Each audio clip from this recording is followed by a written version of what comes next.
ಸಂಗೀತಕ್ಕೆ ಭಾಷೆಯ ಹಂಗಿಲ್ಲ ಅಂತಾರೆ. ಆದರೆ ಆ ಸಂಗೀತಕ್ಕೆ ಕನ್ನಡದ ಅಕ್ಷರಗಳೇ ಉಸಿರು ಅಂತ ತೋರಿಸಿಕೊಟ್ಟವರು ನಮ್ಮ ಹೆಮ್ಮೆಯ ನಾಡಬ್ರಹ್ಮ ಹಂಸಲೇಖ. ಇವರು ಕೇವಲ ಟ್ಯೂನ್ಗಳಿಗೆ ಸಾಹಿತ್ಯ ಬರೆಯಲಿಲ್ಲ, ಬದಲಿಗೆ ಕನ್ನಡಿಗರ ಪ್ರತಿ ಭಾವನೆಗೂ ಒಂದು ರಾಗ ಕೊಟ್ಟರು. ಇವರ ಲೇಖನಿಯಿಂದ ಮೂಡಿಬಂದ ಒಂದೊಂದು ಸಾಲಿನಲ್ಲೂ ಕನ್ನಡದ ಮಣ್ಣಿನ ಸೊಗಡಿತ್ತು, ಕ್ರಾಂತಿಯ ಕಿಚ್ಚಿತ್ತು, ಪ್ರೇಮದ ತೀವ್ರತೆ ಇತ್ತು.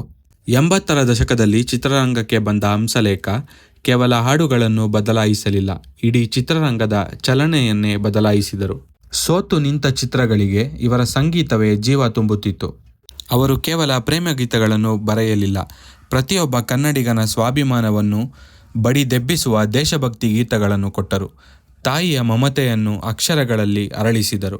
ಅವರ ಯಶಸ್ಸಿನ ಹಿಂದಿದ್ದ ರಹಸ್ಯ ಒಂದೇ, ಅವರು ಜನಸಾಮಾನ್ಯರ ನಾಡಿಮಿಡಿತ ಅರಿತಿದ್ದರು. ಬೀದಿಯ ಬದಿಯ ಕೂಲಿ ಕಾರ್ಮಿಕನಿಂದ ಹಿಡಿದು ಅರಮನೆಯ ರಾಜಕುಮಾರನವರೆಗೂ ಎಲ್ಲರ ಮನಸ್ಸನ್ನು ಮುಟ್ಟುವ ಶಕ್ತಿ ಅವರ ಅಕ್ಷರ ಮತ್ತು ಸ್ವರಗಳಿಗಿತ್ತು. ಸಂಗೀತ ಲೋಕದ ಈ ಹಂಸ ಎಂದಿಗೂ ಹಳೆಯದಾಗುವುದಿಲ್ಲ.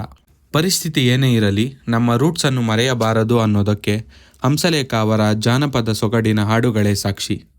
ಟ್ರೆಂಡ್ಸ್ ಬರುತ್ತೆ ಹೋಗುತ್ತೆ, ಆದರೆ ಹಂಸಲೇಖ ಅನ್ನೋ ಎಮೋಷನ್ ಕನ್ನಡಿಗರ ಹೃದಯದಲ್ಲಿ ಯಾವತ್ತಿಗೂ ಎವರ್ಗ್ರೀನ್.